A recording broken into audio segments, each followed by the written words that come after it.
Oh.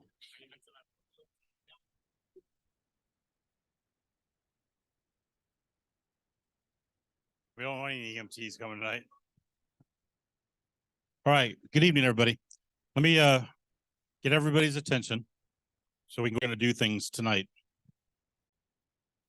Anybody that's new in here this evening, my name is John Knott. My call sign is N4JTK.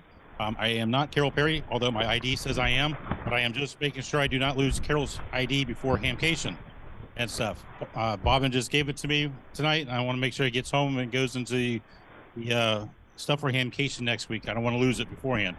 So don't believe what you read here. It's not me. I am the president of the Orlando Amateur Radio Club. Michael over here is vice president of Orlando Amateur Radio Club and also the chairman of hamcation, this little small little event we're going to do next week. Believe it or not, we're 5 days away, T-minus 5 days and counting, to when the fun begins for most of us, or for some of us, I should say. Our logistics, one of our logistics chairmen here, I know I saw him. There he is in the back. We start loading trucks on Monday morning. And then we get all that loaded up and then sort overnight at another location. And then Tuesday morning, bright and squirrely, we'll be here to start setting up for hamcation 2023. So it's very close, very, very, very close. So I want to go over real quick on a couple things we're going to do. We'll say the pledge in just a second. It's going to be a little different tonight. There was a miscommunication, as I mentioned in the newsletter, and I think in an email. There was a small miscommunication. Michael was supposed to be on Ham Nation 2 weeks ago. Somehow, they forgot to send the link for him to get on it, okay, or the information to get on it. So tonight he is supposed to be on it. It's a week away from hamcation. It's a good time to get everybody fresh on what's going on with hamcation. So our plan tonight is we're going to start the meeting at 7:45. Our presenter is supposed to join us, do the presentation. Afterwards, or during the presentation, I will come around and give everybody a blue ticket for the drawings. The drawings tonight will be 3 $25 HRO gift certificates. And the reason why I'm just trying to make it easier than trying to spend a lot of time with the drawing. Well, I just need to get your information, name, call sign, email address, make sure I have those so I can get that information to you. And you'll get that email either tonight or tomorrow night. I can't promise you when it's going to be because there's a lot going on right now. And you'll get the certificate in your email. I'll email it to you. Afterwards, after the program is done, the drawing is over with, we're not going to go any further with the meeting at that point in time.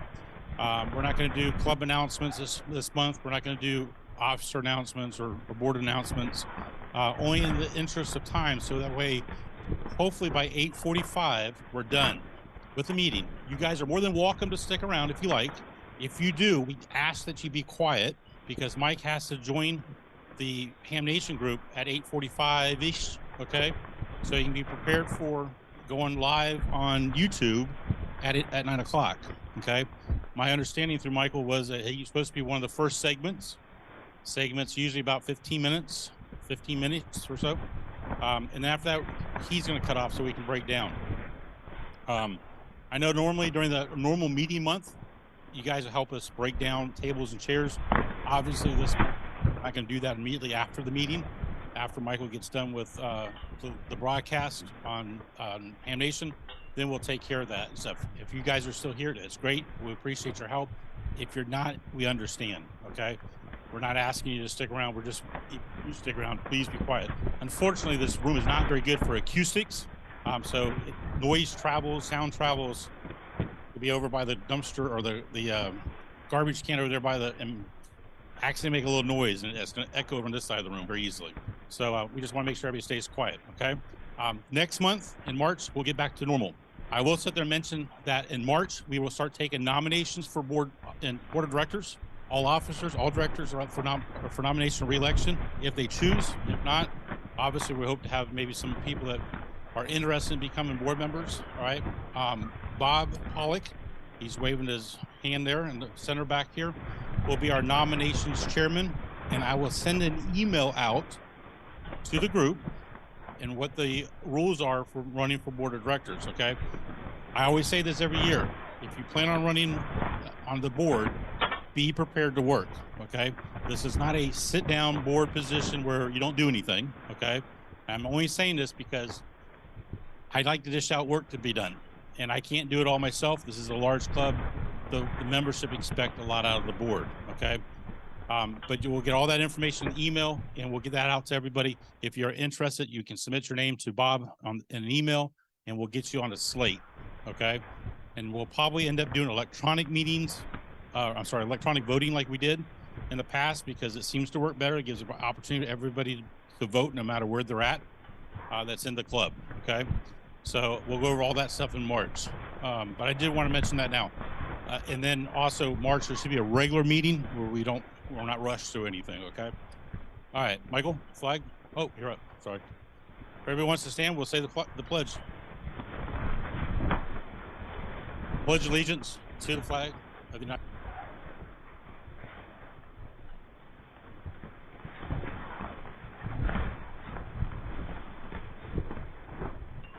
Okay, we got about 5 minutes before our presenter is supposed to be there.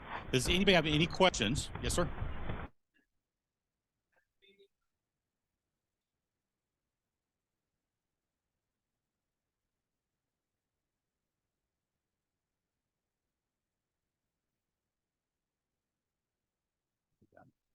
Want to do that? 2024, Dayton, 2026, Huntsville, National. Oh, yeah? Okay. You want to announce that now? Just real quick, just got an email actually from Dayton Hamvention that coming in 2024, Dayton Amateur Radio Association will be hosting the ARL National Convention, and then 2026 Huntsville Hamfest will be hosting the ARL National Convention. So something to look forward to coming up for 2024 and 2026. Sounds like fun. We know what they're getting ready to go through. It's fun. Chris, Michael is going to open the present. Chris is from Pasco County. I forget. I'm sorry. The club name is again. EPARS. EPARS. He came over bearing gifts. So Michael's, and it says to Hamcation. So we thought we'd sit there and Michael can open it. I wonder if it's all of his past tickets.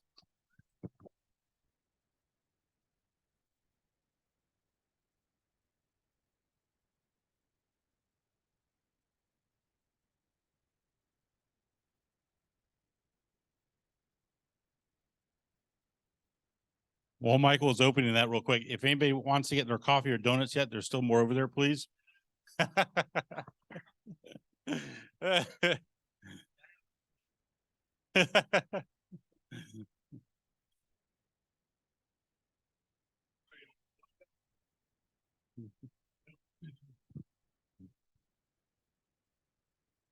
out now. We might run on my coffee.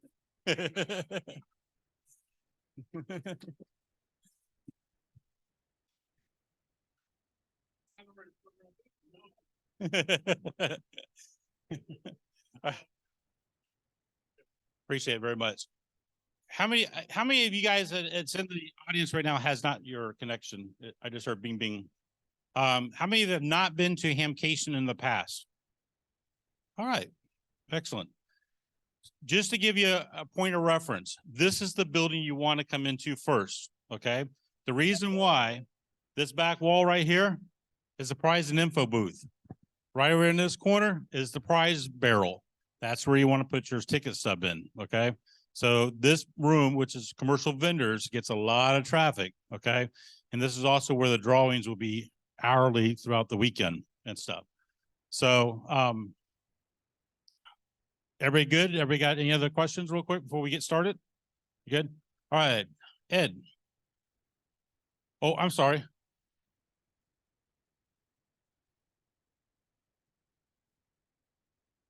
Your volunteers will get volunteers get their tickets from their chairman when you check in at Hamcation. Okay, when you come to check in, you're going to go to the East Gate. unless you're working tailgate or RV. If you're working tailgate or RV, you're going to go to the south gate and park over here. Everybody else, all of the volunteers will park over on the outside the east gate. There'll be a sign that says volunteer parking. You'll check in with security. They'll check your name, make sure you're on the list. They'll tell you which direction you're supposed to go to meet up with your chairman, and that's where you get your ticket and stuff at that time. So if you come a little early sometime during the week, you can also probably pick up your ticket from your chairman.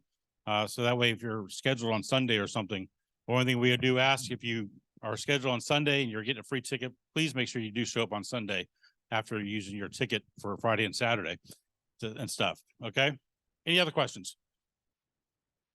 All right. We appreciate everybody who's volunteered. If you haven't volunteered, the sign up is actually down. We took everything down last night because we're so close to Hamcation. It's hard to process everything that has to be done yet. But if you are interested in check or still volunteering, send an email to volunteers@hamcation.com and Rick can still get you signed up that way. Okay. No, it's down.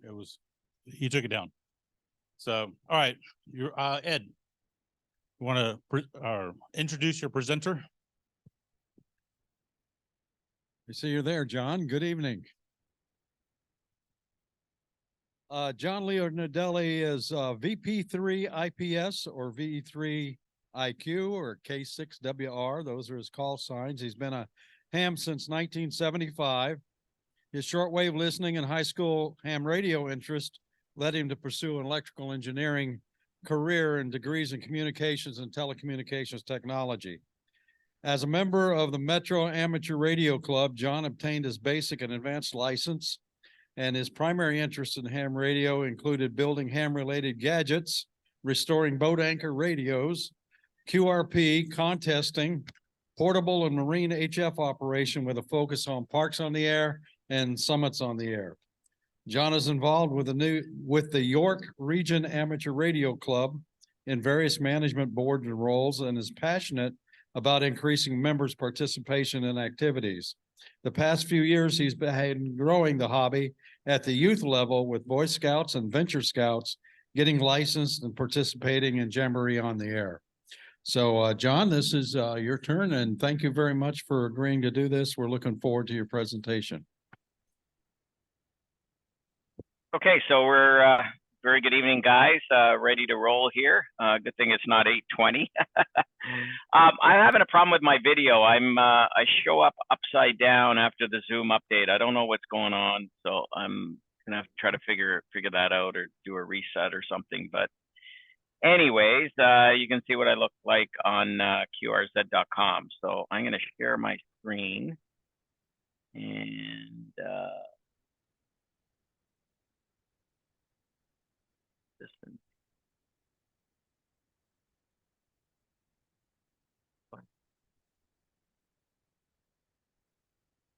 Okay, everybody can hear me okay? Everybody can see the slides here with the Parks on the Air, 3 practical methods for successful activations. Everybody see that?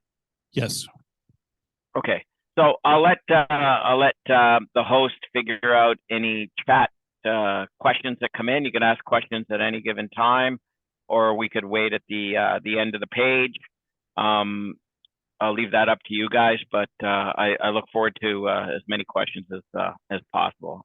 I'm in no way consider myself an expert. I just an active ham that just enjoys doing portable operations. That's kind of how when I started out. I had a CB walkie-talkie. We talked to some guy in Alabama from the park, and I was bitten. And I went to the bookmobile and said, "Hey, can you give me some CB books?" And they came back with CB books and ham radio books. And I called the ARRL and was just a young teen then. And they hooked me up with the Metro Radio Club. And we listened to records with CW on it and got my license. In those days, there were oral exams. You had to write schematics and block diagrams of receivers and transmitters and power supplies and stuff like that. Very different from the tech. I also have a US extra as well, too.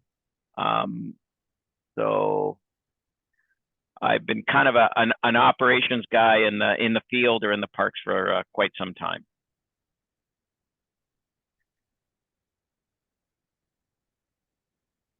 Okay, so Parks on the Air. I'm not going to go into the whole detail about the whole thing. Really, Parks on the Air is just it's for portable amateur radio operations. They're promoting emergency awareness and enablement and communications with national, federal, state, and provincial level parks. And you can go to parksontheair.com to go check it out. To me, it's all about getting outdoors, breathing some fresh air, enjoying the park lifestyle. Being the station everybody wants to work, you create pileups, right? There's hunters and chasers, and they're looking for you, and they look for you on the website on the spotter page. So no need to call CQ. You can call CQ, and then within probably at the end of that CQ, they're already on top of you, trying to work you. Chance to work, practice emergency communications abilities. Really, what do you need? You need an antenna, coax, radio, power supply. That's pretty much it. And have fun with like-minded operators. So we got a kind of a core group of guys here that probably the only operating they do is seems to be from the parks. Typically, running with these S5, S7, 8, S9 noise levels in the home with all these LED lights and plasma TVs. I know exactly when I don't even work 80 meters anymore because of all the hacks that's on there. But I'm working on a low noise antenna and a kind of a loop scenario for that, so I can receive low noise and then just transmit on regular antennas. So for some guys in the condo, townhouse, HOA, maybe the only type of operating they're going to get is going out in the field and operating for a few hours. So activators, that's us guys operating from the parks, and then the hunters or chasers, those are people contacting people at the parks. Also, remember, you must register to participate, and as an activator, you must upload your log so everyone can get credit. There's a lot of awards available, kind of a gamification thing. And then hunters don't have to bother with that, but you do have to be registered so you can do your initial spotting and stuff. So Parks on the Air. Here's the website. You'll see that you can schedule operations. I don't really schedule stuff because kind of things happen to me on the fly. So normally what I'll do, I'll just use the spotting page and just spot where I am. And then when I'm done, I'll just put QRT. And again, you'll put the park, the frequency, all that kind of stuff. So that's how people know where to find you. So as soon as that kind of pops up on the website, within a minute, people see it. And then you could jump on that frequency that you found, and they'll start calling you when you call CQ. So big tip is use the website or the smartphone app or the browser on your phone to spot yourself. That's key. If not, they don't know to find you, and the only way they're going to find you is I think there's a bunch of old guys on here like me that tune up and down the bands. We don't know what a waterfall is, so the only way we know there's somebody there is you move the VFO up and down the band and go look for contacts and stuff like that. And I find people that just kind of drop in, they hear a little bit of a pileup going on, and they jump into the fray and they want to work you as well too. So it makes it kind of interesting. You're the Navassa DX station that people are looking for. So we're going to take like a crawl, walk, run approach. So the crawling approach is really, what do I have, right? I don't need to go out and get anything. I'm just going to do some mobile operations. Any mobile FM radio can be used, simplex channels from a high spot, kind of preferable. You can try other modes. Been actively getting other guys using sideband. They got a 7100 or a 991 or 857, 897, whatever. Let's go do some 2-meter sideband, check it out, and get off a 146.52. Saturday, we did a club event. So I'm trying to arrange club activities every month for our club. I'm now with a member of the Skywide Club that has been rebirthed, and like overnight, we picked up 50 members. And we did a Parks on the Air on Saturday. We got set up, and then winter field day in the afternoon. So we had a good chance to get some shelters up and some Mr. Buddy heaters and go make some contacts. We had scouts come in. We had some visitors from Rochester, 3 hours away, that just happened to be in town, that came by to see what we were up to. So bunch of things going on with that. And one of the guys was making contacts on 2-meter FT8 into the U.S., which I thought to be kind of interesting. Popular HF mobiles, right?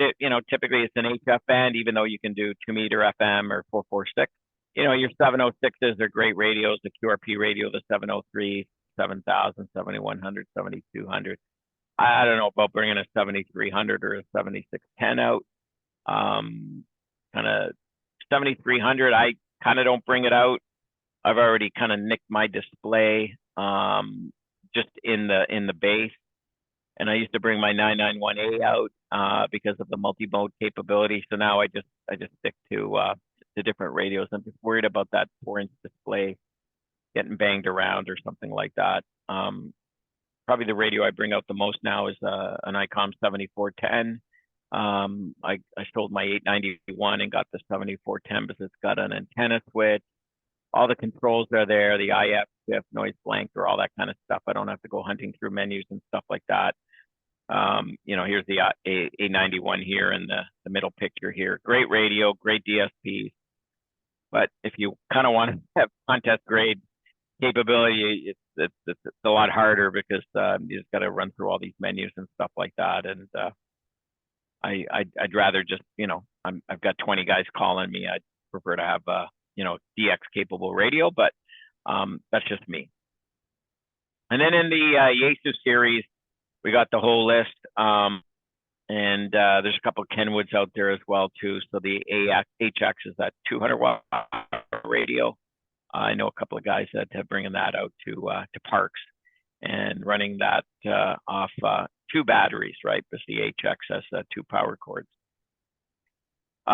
Tip: use any radio for park activation, even a handheld, right? You don't have to really go out and do anything. It's kind of fun. You only need 10 activations. So we're going to do Simplex Saturdays again. We were doing the radio frequency super spreader COVID 5.2 event, which during the lockdown in Canada, we were doing that at Saturday morning at 10 o'clock. It was all on Simplex. So I would go to one of the parks that I had great visibility into the city and to New York State. And we go make contacts on 2-meter FM. It wasn't park oriented. It was just 2-meter simplex based. And then I said, why don't we do a parks on the air on 2 meters? And that's what we've been doing. And we ended up doing that at Saturday as well too. Yuri was at North Maple Park. We were down at the Waterfront Trail Park down at Samuel Smith Park. And we were making contacts on 2 meters, 6 meters, and 446, just to see what the coverage is like. For MCOM purposes, kind of good idea to understand what your propagation or where you can get to. Our EOC could be on the other side of the Oak Ridges moraine, which means that ridge is going to block all 2-meter simplex. The only way we'll get contact is through a repeater. There's no repeater. There might be a relay repeater or a crossband repeater, or we're not going to have any luck. And we noticed that very, very quickly with some parks on the air activity that we've been doing. Any questions so far, guys and girls? Anybody have questions? I'll bring the microphone. So far, we're so good. We're good. Okay, good. So mobile operations, what are we going to do for power? Well, use your existing automobile battery. When the alternator is running, you're closer towards 13.8 volts. When the alternator is off, you're running off the car battery, which typically drops back down to around 12 volts, maybe a little bit more. I've used an additional auxiliary battery and an isolator. So I had a battery in the back of the car, and with the isolator, I'm able to charge both batteries at the same time. I was kind of worried I might be out at the park for an hour or two and I'll drain the battery, but I found that wasn't the case unless I was running really high power. And on some of the VHF, UHF contests, I was running, a 200-watt amplifier, and I needed 30 amps. The radio needed another, 5 or 10 amps, and some other devices and stuff like that. So I was always worried I would end up killing the battery. So if you're going to do a lot of operations, then maybe a second battery makes sense. The other thing though is the radios really like 13.8 volts, right? So we found that we learned that very quickly with the 706 and the 857. Gets down to, I don't know, 11.2, 11.4 volts, around probably more around 11.2. The radio will just shut off. That 13.8 volts is plus or minus 15%. So you want to be within that range for your radio to operate properly. At lower voltage, I found that the radio is still kind of working, but I was getting complaints of distortion on my signal. So it was just radio's not working in its best mode and based on the battery voltage that it's designed for. So if you're using a car battery with more power than the MFJ 44416C and the 4418, those are voltage boosters. They'll take any voltage and boost it up to 13.8 volts. I have one of those, it works very well. I also have not the West Mountain Super Booster. I have the one from TJE Electronics that licensed it over to West Mountain Radio. WMR did a better job with their Super Booster packaging and stuff than TJE, but it's just a difference of design ideas. So if you're going to do a lot of car operation or operating up 12 volts and you want to maximize your performance, then these boosters are going to be useful. The other thing that's useful is these battery analyzers. There's a picture here of the Buddy Pole one. I have the smaller version. The Buddy Pole thing, what's interesting about that, besides having built-in Anderson poles, gives you an idea of what your power rate, power usage is, voltage, all that kind of stuff. Is you could also has a built-in solar charger on it as well too. That's kind of nice, and it also does the SLA and Life PO4 chemistries. So it's all covered in that box. So highly recommended. PowerWorks makes one as well too. It's a voltage analyzer and wattage reader. I think MFJ makes one, of course, too. Check the soldering on those, and or a pocket DVM, right? But you just want to keep things simple. I did buy a $2 voltage meter, 3.5 digits on eBay, and I just mounted it in a small plastic box. I should have put a picture up here if somebody asked me about it, but you can always reach out to me at v3ips@gmail.com if something got overlooked or you're looking for some additional information. So I just made this little box. I put a little Hammond thing. It's on my blog, and it's just sort of a, put in your pocket, quickly plug it in. I could check voltages and stuff like that. I made another one with a little cable on it and some Velcro, and you can just stick that onto anything. And sometimes I'll have a clipboard and I put some Velcro on. I can clip it on there, or I'll clip it on top of the radio. So I always have an eye on the voltage, especially when I'm in the car. I just have a little bit of a paranoia sometimes that somebody's going to have to come out and give me a boost. So the auto battery is 12 volts. Radio needs 13.8. Most radios will shut off before or around 11 volts. The other thing is you want to use number 10 gauge or smaller for lower resistance on long length. So I did find a booster cable. Now you got to be really. This is where this is how they figured out how to make money, right? The booster I've had 3 booster cables I picked up for like $3-4 each at Value Village or Savers in the U.S. Salvation Army, and I'm going to cut the big jumpers off, and I'm probably looking at a number 18, number 20 gauge wire. I don't even know how that'll survive 100 amps, right? If you're cranking 100 amps or more.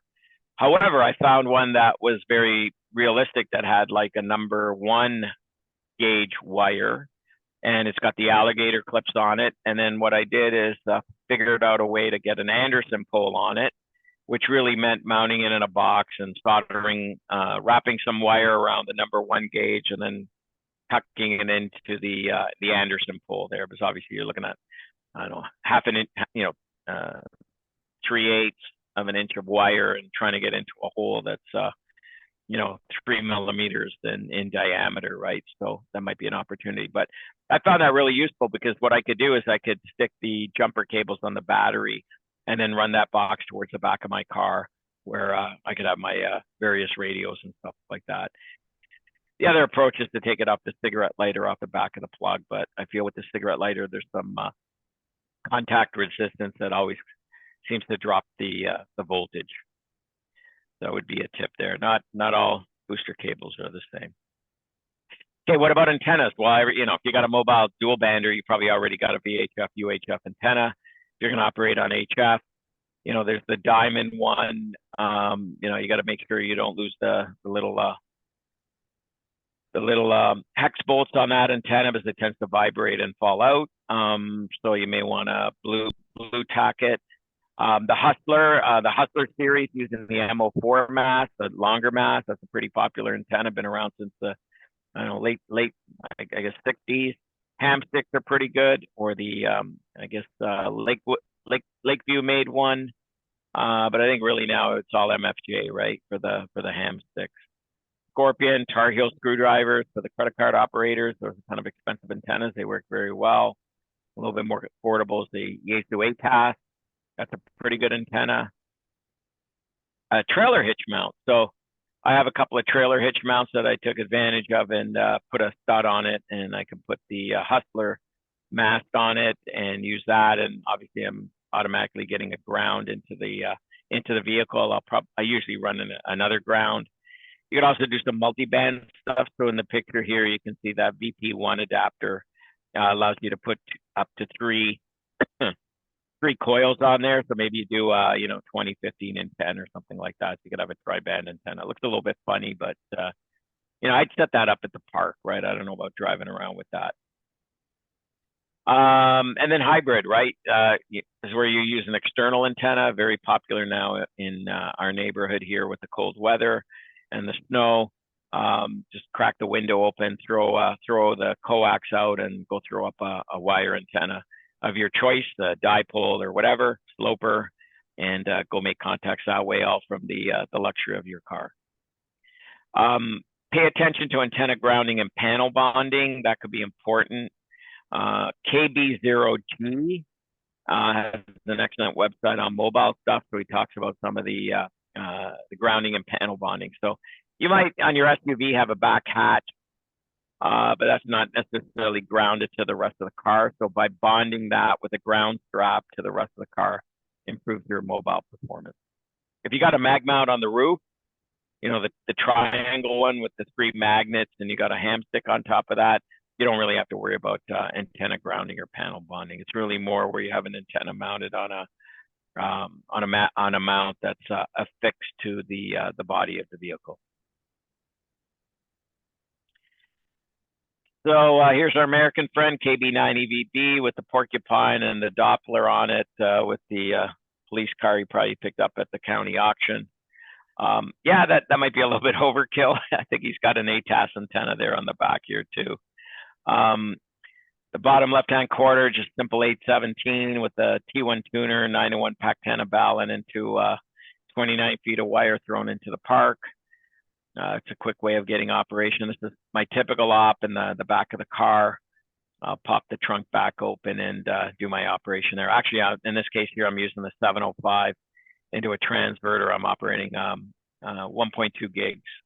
So we've been doing some microwave activity. This picture here on the right-hand side, I've got the 6-meter Comet vertical mounted on a mast that's about 20 feet. I'm also hanging off that a 40-20 meter link dipole. The dipole at the 20-meter length has a switch, a little slide switch. So when you close it, you got a 40-meter antenna. When you open it, it's a 20-meter antenna. So guess what? No tuner needed. FT891 doesn't have a built-in tuner. You don't need one. Just use a dipole, match up the SWR, and you're good to go. I've made thousands of contacts with that Pac-10 link dipole. And then at the bottom here, I've got my 1.2 gig antenna here that we were at this park that we were at, Victor Echo 1368. Okay, so now we're going to start walking, right? We did a couple of mobile operations. We got a feel for it. We know how to spot. We got our logging figured out. We get a little bit of excitement doing some 2-meter stuff. Easy to do it within the club. Let's do a 2-meter Saturday and go find a couple of parks and do some operation from there, and do some, propagation analysis for MCOM. But most of the guys are going to want to operate HF, right? So any local park you can drive or hike up to that offers a picnic table, that's the way to go. Great for lunch and POD activations. If you got an hour for lunch, you got some time to kill. Some guys will zip out to a park, have their sandwich, and try to make a couple of contacts. I can get that 40-meter dipole up in 5 minutes. So if I can get to the park in 10 and 10 up in 5, I got 30 minutes. I can do what I want to do and then zip back and roll back into the office within my 1 hour lunch. Don't forget, you may want to bring a table and chair if you don't have picnic tables. Depends on your park. And we also realize that some of these places we want to go operate from are 100 yards away from where we're parking or a little bit more. So we pick up a little four-wheel wagon or a cart in order to transport some of our gear. So bottom left-hand corner. Maybe I brought too many radios out. It was an MCOM exercise that we were doing at a park. So I was kind of combining both. This box is a Gator box, weighed about 80 pounds. I couldn't lift it. So we kind of abandoned that whole idea. It was kind of great doing the build out and getting clocks and, switches and panels and shelves and all that kind of stuff. We had a really good time building it all out.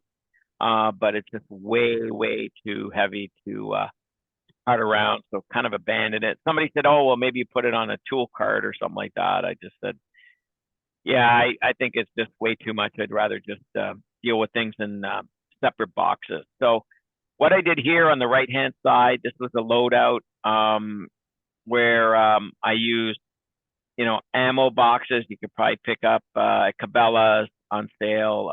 Harbor Freight, I think, has it. Princess Auto in Canada. They usually show up half price on sale. That's when the time to get them. So I'll put I'll have this one here is my headset box. I got a Heil headset in there. This box here looks like this is my power box. So I got power connectors and rig runner and analyzer all sits in that kind of box. And then I got all my other bits and pieces and stuff like that. So kind of the Pelican box, I'm going to put my radio stuff in it. All this other stuff kind of goes into another bag, but I ended up putting into a larger storage type container. So I can grab 3 boxes, radio box, kind of a power box, grab my headphone if I'm bringing my Heil or Yaesu radio out. And then I got another box that's got my antennas, wires, all those kind of bits and pieces in it. Don't forget your logging computer. This one case here was an HP Stream. Not a lot of memory, the 64 gig. I've got a 32 gig now that only gives me 6 gigs free, which kind of worries me when you're running a terabit on your PC or your laptop.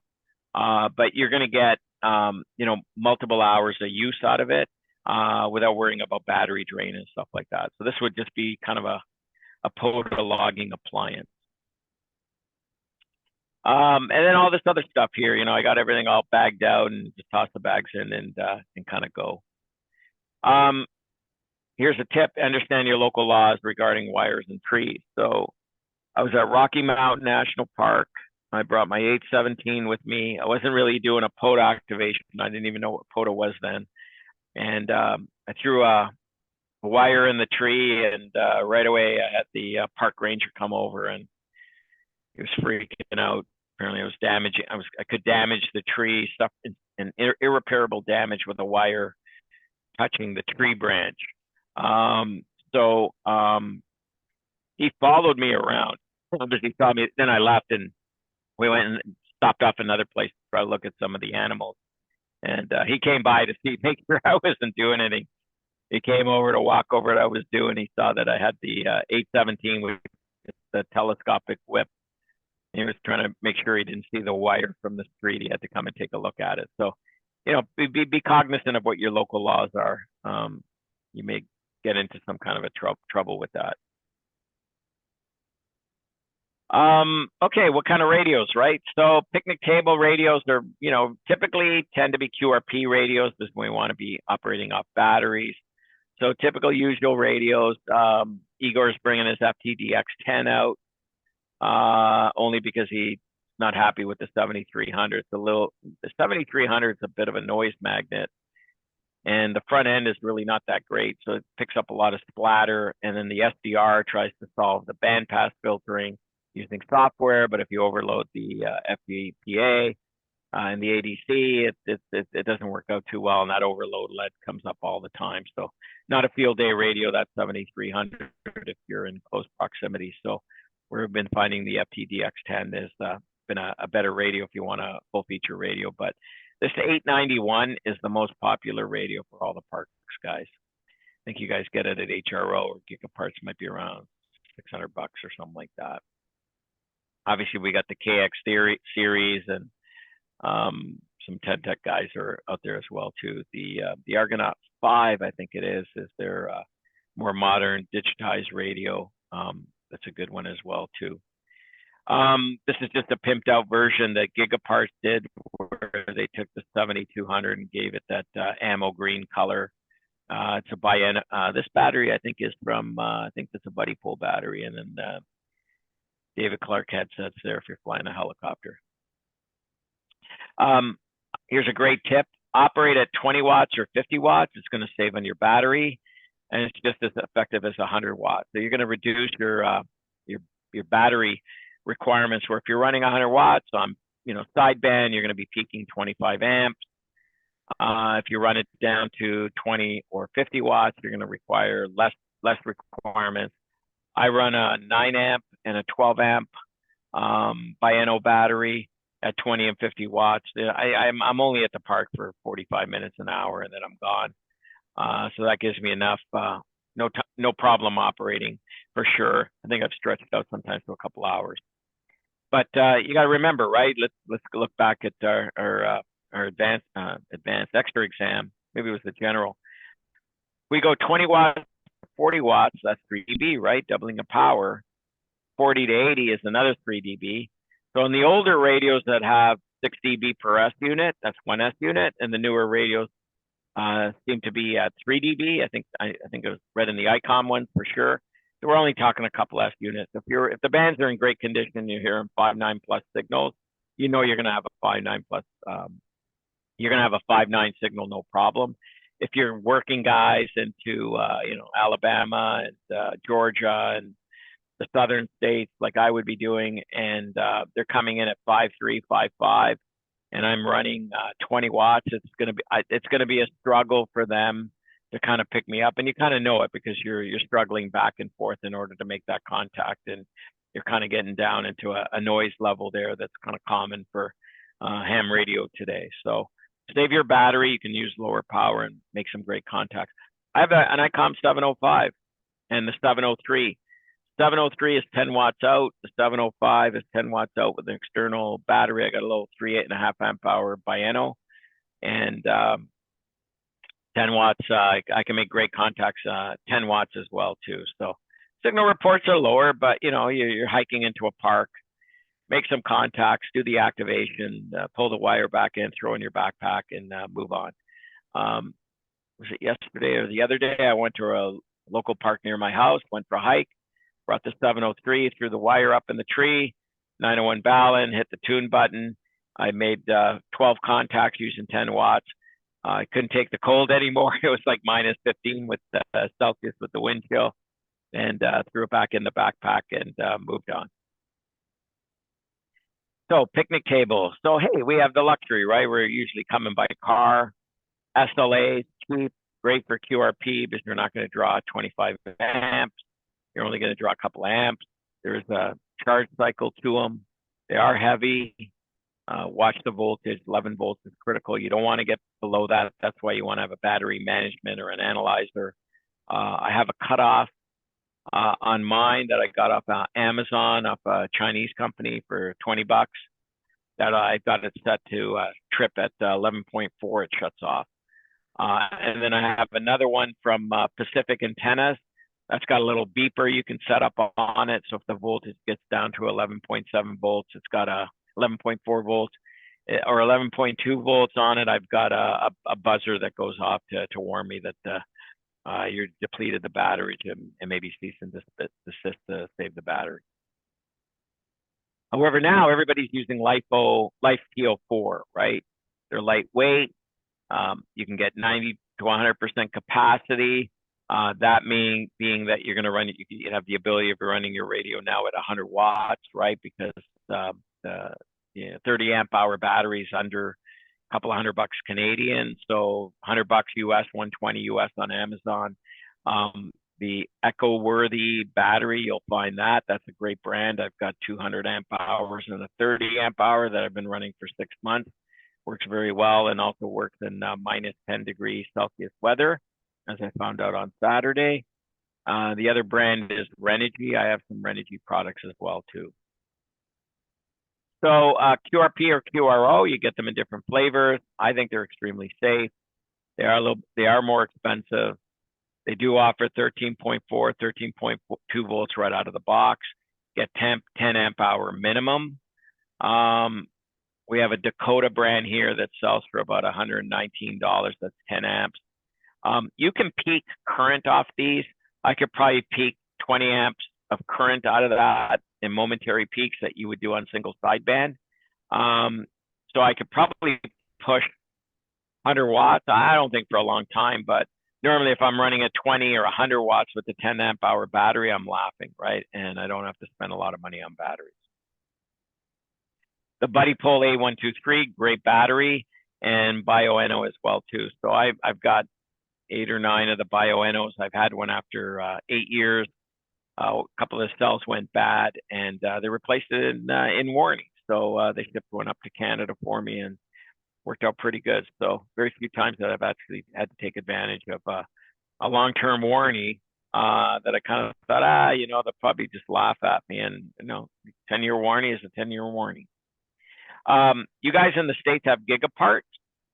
So they have a private label brand that they put together, and I really like it a lot. The pricing's really good. They were sold out at Dayton, but they have a built-in voltmeter on it, which I think is kind of nice. So that's kind of cool, because it'll give you an idea of what the battery voltage is like.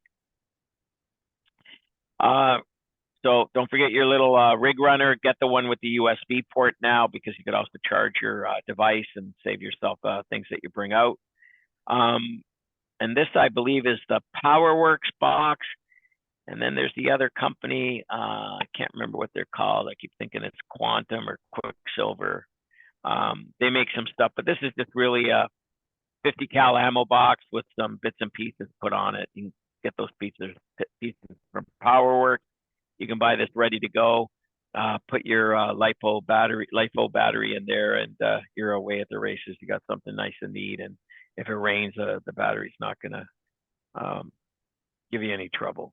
Auto boosters, not recommended. They're typically 12 volts. They might start your car. Some of these are debatable. They kind of fit in the palm of your hand. I think they kind of trick you with that. Even these 7 amp SLA batteries that are hidden in a DeWalt or Harbor Freight unit, I don't know how they're actually cranking the battery over. I think they're just bringing the voltage up on a depleted battery enough that it's able to take some of the capacity to turn the crank over. So kind of don't recommend those. But if somebody told me, said, hey, John, if you notice, those things have a 19 volt output, that would be ideal to charge your laptop. So maybe that would be an add-on. But I go, I would never run my radios off. And he goes, yeah, no, I get it. But it might be useful to have in your Go boxes just as a charger. And hey, if you kill your car battery, it might get you in trouble. Extended operations, you need a solar panel. Solar panel, you need a charge controller, and that's where if you get the Buddy Pull voltage analyzer, battery management system that's got a jack, you could plug a solar panel into it and charge your SLA or Life PO4 battery. So that's the one I have, and I'm pretty happy with it, even though I have the PowerWorks one as well.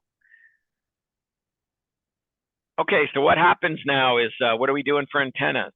Well, Buddy Pull, Buddy Sticks, Buddy Hex, Pac-10 link dipole is the one I use the most, and fed half-wave antennas.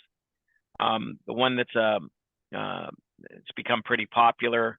The Super Antenna MP1, kind of similar to a Buddy Pull, except you can slide up and down like a Wolf River coil. Chameleon M-Pass, I've had that antenna for quite some time. There'll be a review coming up in the 2.0 thing in QSD. Have a look for it next few months. It won't be in February. It might be might make it for the April release. And then there's one thing called the tactical dipole. That's a Balun with two 60-foot arms that's multi-band. Homebrew, right? We're all hams. We can build stuff. LDG Baluns. I recommend buy all of them. Then you got everything. Throw that in an ammo box, and you're all set to do whatever it is that you want.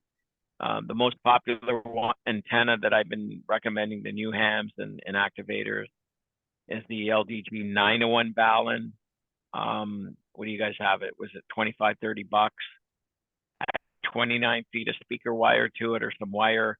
You got 25 feet of coax. You don't need a ground. Throw that up in a tree and off you go. And the 29-foot length's easier to manage. On Saturday, we had that with Jow use that on 20. And Jason PLJ went out and got the MFJ 1984 MP, I think it is.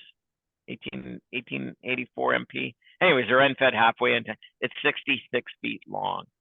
So we were a little bit challenged to try to get it up in the tree and then stretch it out on a 45-degree angle. And lucky for him, he brought his 50 feet of coax.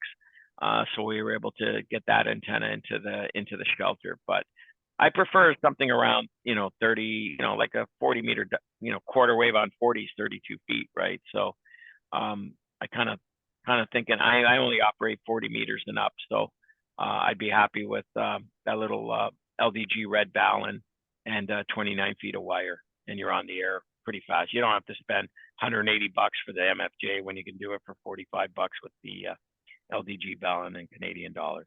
And the Elecraft AX1 too is a great little radio. A lot of guys are using that for photo operations from a picnic table. So bottom left-hand corner, here I'm running my 6-meter vertical. We do a lot of 6-meter stuff around the city here, especially park to park, sometimes with some military radios. And here I've got a mast set up with the Buddy Pull 18-foot telescopic mast. So I've got my Pactena 80-40 meter link dipole there. And then here I've got a military antenna here with a dipole on it that I've been playing around with.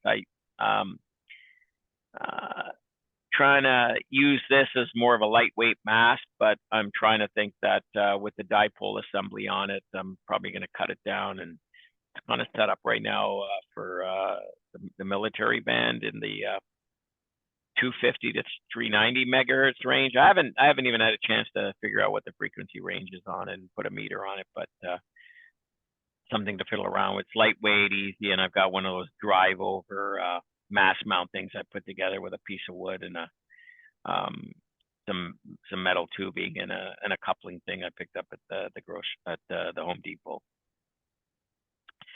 Middle antenna here is the Buddy stick from Buddy Pull. You can see the match is 1.0. The trick to this Buddy stick antenna is to adjust the SWR using the radio. So once you're in the range and you got it tapped out, I just move back and forth a couple of feet until I get the SWR where I want it. Then I just hang the radio and off we go and operate. The right-hand side here, I've got the Buddy Hex. That's the six-band beam. Great antenna. We're doing park activation, and I called out for Yuri on 6-meter FM simplex, and we were chatting for about 5 minutes, comparing notes park to park, and a W4 broke in, and what's going on? What's going on is 6-meter FM is hopping. Holy moly, 6 meters is open. So I said, see you later, Yuri, and I'm gone, and switched over to the beam, and I've got all the bands are active, so there's no switching. And started working a bunch of guys. I worked a guy in Puerto Rico as well on 6. And once I had my little run on 6 meters, I went over to see what's going on 20. So we were operating a bunch of guys on 20. Then a guy in Azores called me and swung the beam around from south to, and this is MathWorks, got a crank on it. and I just built a small motor assembly that'll spin the motor from remotely, and pointed the beam towards Europe, and he jumped up a couple S units, and we had a nice 20-minute QSO talking about the island stuff. We were planning on going there during March of when the lockdown started. We canceled our trip 2 weeks later. We weren't sure if we would be stuck in the Azores and not make it back. One thing that's really interesting is you want to use telescopic mast. You do have the ability to set up your antenna, then telescopic upward. You could also use a painter pole. You can pick those up at Home Depot, Ace Hardware in different lengths. The 16-foot one would probably be ideal. It does collapse down to 8, so you can always set up your antennas and then walk it up to where you need to be, and off you go. Any questions so far, guys? Anybody have any questions so far? I don't see any hands. Okay, Mike, thanks a lot. And here's a buddy pole kit in the top right-hand corner. I've been a big proponent of buddy pole. I made a homebrew one when I worked Bud on 17 meters there with his homebrew version, and then they commercialized it. Funny enough, the first version I have that, and a bunch of the components were made in Italy. So I didn't know that. I found out this year when I was at Dayton talking to those guys when I went to go pick up my Buddy Hex antenna, and I had a couple of my buddies came too. They were all looking to pick up buddy pole antennas as well, because I just find them to be very useful for outdoor operations. Okay, so after action report for picnic table stuff. So here I've got my KX3, and yeah, I kind of brought out a scanner and a couple other bits. I'm just, planning for MCOM and just testing different things out. This antenna here, I just had it set up for NVIS. So we were doing some 40 meters and 60 meter activity at the park, just to test things out. This orange pole is basically an MSR collapsible tent type pole. It's about 10 feet, which is perfect for NVIS, but it's a good component to work from. And then I've got another wire here, which is the chameleon antenna that I put up as well too. So I have the long wire version with an AB switch going back and forth just to test things out. In the middle here, I'm running my 817 here. This was in California. I was actually at Summits on the Air using the MFJ 1820T antenna. I've got that for 20, 17, and 6. I want to get a 10 meter one, but it keeps being out of stock, or it's on back order, which means it's a special order for the store here. And I was going to pick one up at DX Engineering. Apparently they were sold out. So pretty cost effective. Those are pretty decent little antennas. They're only 4 foot long, but I did make a contact with Rush on it. So that you will get out with that when the band conditions are good. Here I am in Maine, in the top corner, using a G90 with the built-in tuner, which is really cool. And I'm using the M-Pass antenna, which is a whip and wire assembly. And then here's this one we did for Scouts, Jamboree on the Air. I think I brought my 991 out. I think that's my 991. So I brought that out. I had that mounted on my backpack, and then I realized that's too much of a radio to have on a backpack. That's an Alice frame pack. So I mount that. I got the bag at the bottom with the battery, so I could actually go hike around. Put that on a picnic table, throw a wire up, go make my contacts, put everything back in the bag, and go on. I used to do radar, which is rapid amateur deployment, amateur radio. And that was sort of like you deploy, make contacts, walk for a bit, deploy, make contacts, and having a backpack radio is really the way to do that. But all the radar guys, we're all doing POTA right now, at least in my neighborhood. Okay, so now the crawl, walk, run. So now the running. This is where you're an expert user. You've been, people know you. You recognize multiple call signs that work you all the time when you go out and do POTA stuff. 82 CD Toby in New Jersey, Larry and Hamilton, V3 LBI. W9 ICP. I think he's in Ohio. N2 BTB is another one. N3 XLS is out in Mass, I think. Regular guys I see all the time. And what they do is they sit in front of the spotter screen on their computer, or they probably have a shack with multiple monitors. And they say, oh, IPS is up at a new park. Let's, oh, he's on 7205. Oh, okay, yeah, let's give him a shout. He's got a pileup going. So that's where you'll get a lot of these hunters pretty pretty active in trying to chase you down. But they're trying to work as many parks as they can. They're trying to work as many states as they can. They're trying to work, the different awards. So for travel, this is, serious operators, right? Probably serious and experienced operators. You can use your mobile radio, mobile antennas. Again, depends on what your travel is. You're going to use portable or QRP radios. I brought my G90 in a carry-on bag. I brought my, on a plane, I brought the FD891 on a carry-on the plane, 817. Sometimes the 817 and the 891 in a carry-on bag. I've also brought a 7300 back in a carry-on bag.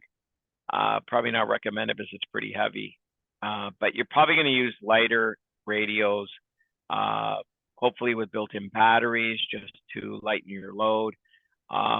I brought my 705 when I went out to Halifax. I activated 3 park and beach locations. If I had known beaches on the air, I could have knocked off both at the same time. I kind of regret that because it'd probably be a while before I get back out to Halifax. But I brought my ICOM 705 for that because I wanted 10 watts instead of the 5 watts. And I didn't want to lug the 891 in a Bieno battery and all that kind of stuff. I just said, hey, you know what? Let's go try to do it with 10 watts. So really, find a park, drive up, hike up, operate. Could be a beach as well too. Also can be used for fast activations on highway rest stops. Some of these parks, you could pop in, use them as a highway rest drop, take a break, maybe have a lunch or something like that. Make some contacts. If you only need 10 contacts to activate it, if you get spotted and they start calling you and you're on 40 or 20, you can make those 10 contacts, maybe a couple extra just for safety. You can make those in 15, 20 minutes, pack up, jump in your car and go. And XYL won't be mad that you're still yakking on the radio. She may drive off and leave you behind. So be careful of that. And again, any mode can be used, right? It's not, just HF. You could probably try your luck with some of the other bands as well too. I know with Colorado, a lot of 2-meter simplex activity. New Hampshire has got some lot of 2-meter, and Maine's got a lot of 2-meter simplex activities because they have some high mountains and stuff like that. Proper planning is required, right? Start thinking in advance, the parks you're going to go to and the gear you're going to be bringing. I went to Venice and Florence in Italy in November. I brought my 817. I did bring a telescopic 1820T whip. I always figure if I need anything else, I bought some wire at the hardware store and I made a 40-meter antenna. But I was not able to. Florence was too noisy. A lot of LED lighting, dirty electricity or whatever. It was way too noisy. And the park I needed to get to was unreachable. But even just operating there was just horrible. When I got to Venice, it wasn't bad. The apartment I was staying at had a terrace, and on top of the terrace was a rooftop that had a patio on the roof. So I operated from there. Then when I went to do the park operation, it was down at the lagoon, which is actually Venice is all these islands, right? So we operated down by St. Mark's there. I made five contacts, but I didn't get the 10 I needed for the activation because 20 meters band wasn't that good. But I worked a couple of guys in the UK, another guy in France was hunting me down. I also realized POTA's not a big thing out in the UK or Europe. They're more into summits on the air. So if I had guys following on the POTA spot page, I probably would have got the activation. So I would have been the first activator for Venice at that park. That would have been pretty cool, being have an Italian background. So again, loadout depends on your transportation methods, right? Give some thought to what it is you're doing, how you're traveling there, and how to figure everything out. I tried to keep everything in a 16-pound carry-on bag. I know it was a little bit hard. My backpack weighed more than my carry-on bag because I knew that they would weigh my carry-on bag, but they would not have weighed my backpack. So I had my radio in my backpack, and the rest of the stuff was in the carry-on bag. Okay, so what kind of radios? Well, hey, it's going to be light, right? So all these radios are possible. A97D might be pushing it, but again, if you're driving by car, you can get that radio, put the 2 batteries inside it, or run it off a Bieno battery, may be okay. Again, depends what your loadout is. I have the 818 and the 705 and the 703 as what would be my primary QRP radios, the KX series as well. One guy in the last presentation I did with the guys from Long Island, what about the HW8? I have an HW7, HW8. Yeah, if you're going to operate CW, those could be good QRP radios to bring out. Or if you follow Tom, K4SWL, his blog, he's got QRPer.com and SWL.com. You'll see a bunch of different radios that he's using. So here, sorry, question? No, just real quick. We got about only a couple minutes left. We have to break off. Yeah, okay. We're almost done, yeah. Okay. So, you know, KX3 in the bottom here. The only thing I don't like about the KX3 is you got to pull the battery. It's just a little problematic charging batteries and stuff like that. I don't think it's just waterproof. They would admit it's not really a waterproof or water resistant type radio that can sometimes be important. Here are the Lab 59s taking some good market share. I've seen one of those. Seems to be a nice little SDR radio. Some guys don't like all these weird connectors and speaker mic. There's no speaker on it, no tuner, no battery, but it's built very well. It's a good operating radio. All these aircraft type connectors are just military aircraft connectors. They actually are water resistant, better than the 705 here I have in a camera bag that I brought when I went to Halifax. I put the Life 4 battery in this fire resistant bag. I got the RC store just in case, not to have any issues when I check in at the airport that they're giving me a hard time. And here I got the 705 double pad in that case, and let's just throw it over your shoulder. Part of my carry-on bag, you get to bring a backpack. So TSA friendly, never had any issues, always carry on. You leave wires, stuff like that, radio, stuff like that inside your bag, your check bag. There's a chance they'll pop it open and take a look inside. If your luggage goes up late, it may not make it on the plane for security reasons. So I prefer carry on all the time. I usually check in ample time. So if they want to do a manual inspection, they can get my bag back onto the rack so it gets onto the plane, and typically smaller format radios.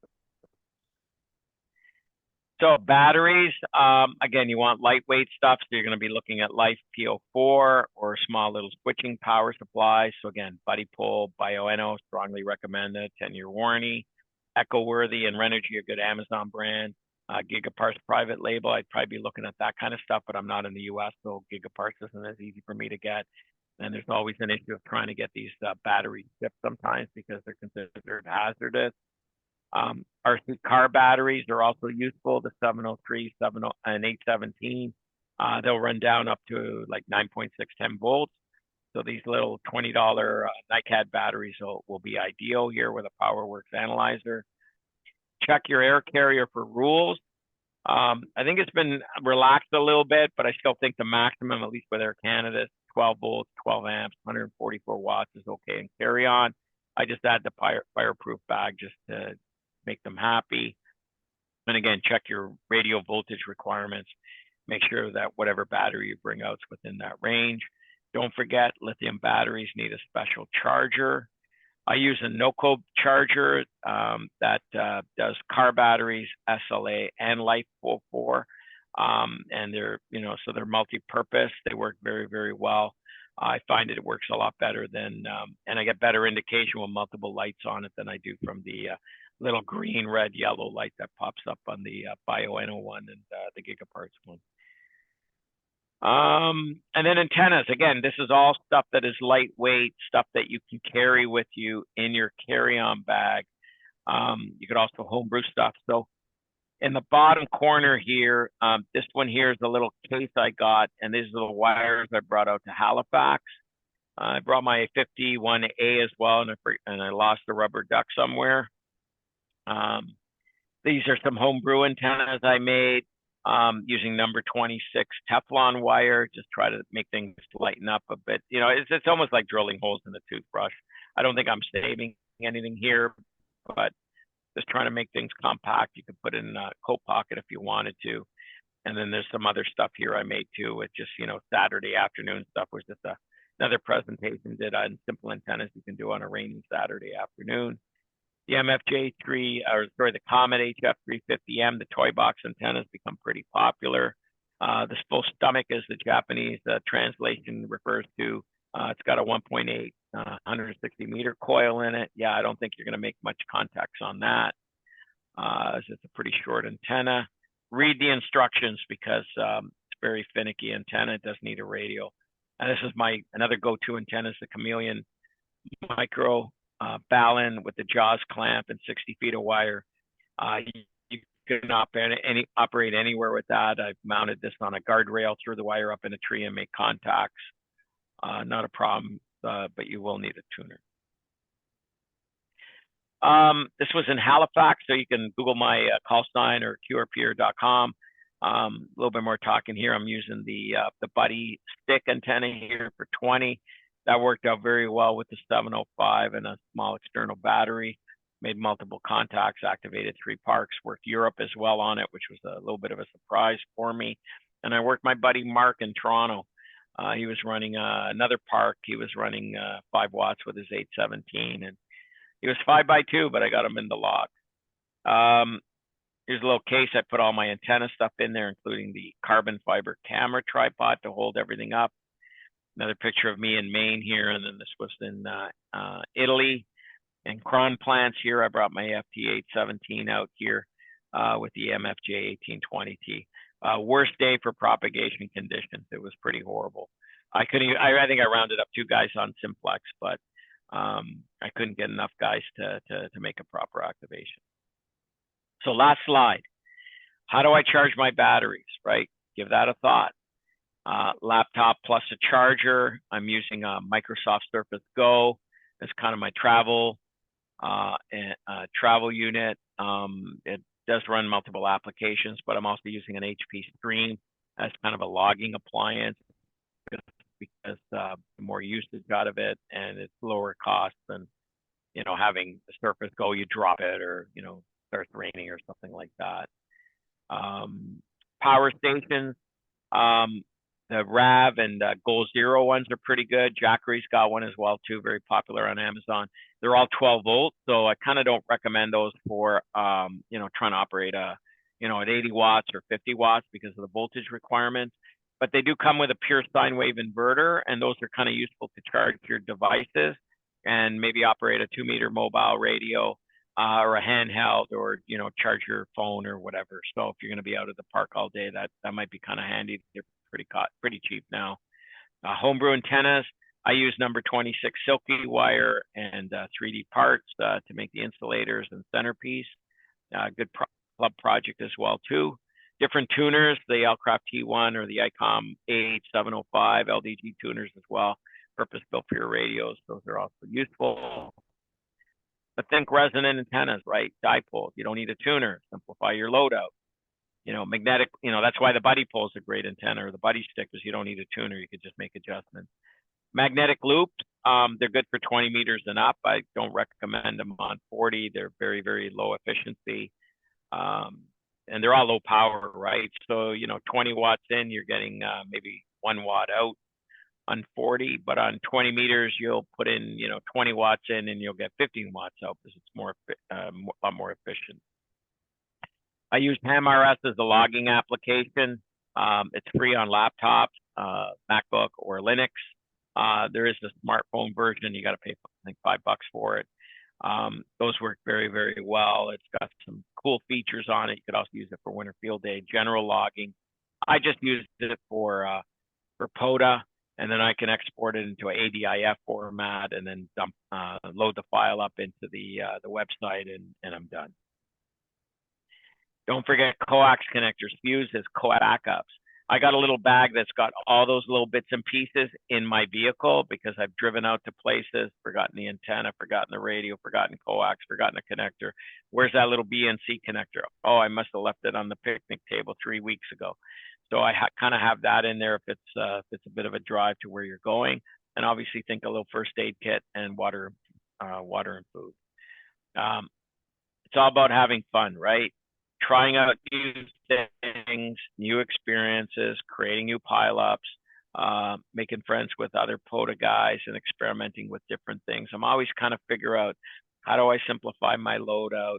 How do I make things a little bit quicker, a little bit better? So now that I can get my antenna up in like 5 minutes, I found a little, somebody showed me a base that clips into your steering wheel, and it clips in, and it's kind of a desk on your steering wheel. So if I'm going to be doing operating in the winter, I could put my 705 on top of it. I'm now running an RM Italy amplifier, 120 watts, and I could have that on the seat beside me, and I got my logging computer.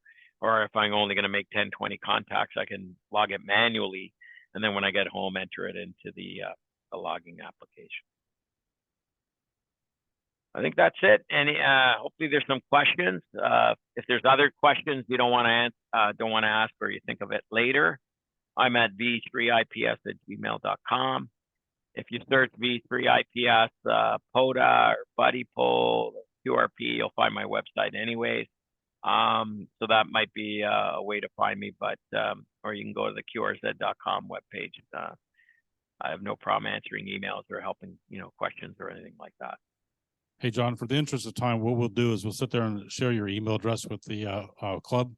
And if they have questions, they can contact you directly. Sure. We have to disconnect because our Hamcation General Chairman has to connect with Ham Nation. He's on Ham Nation in about 10 minutes, and he needs to get set up for that. So yeah, it sounds like you guys are the Hamcation guys, right? That's correct. You guys put it on. Yeah, okay. Mike MKX comes down there all the time. He's a big Hamcation guy. I was hoping to come down this year, but I couldn't make it because of work. But I'll try to get down there next year and come by, say hi, and have a hot dog or whatever you got. What do you guys got? Food trucks or whatever you're doing there? Maybe we'll see you guys there next year, or we'll see you at Dayton. We'll be at Dayton also, so we'll see you at Dayton for sure. Okay, cool.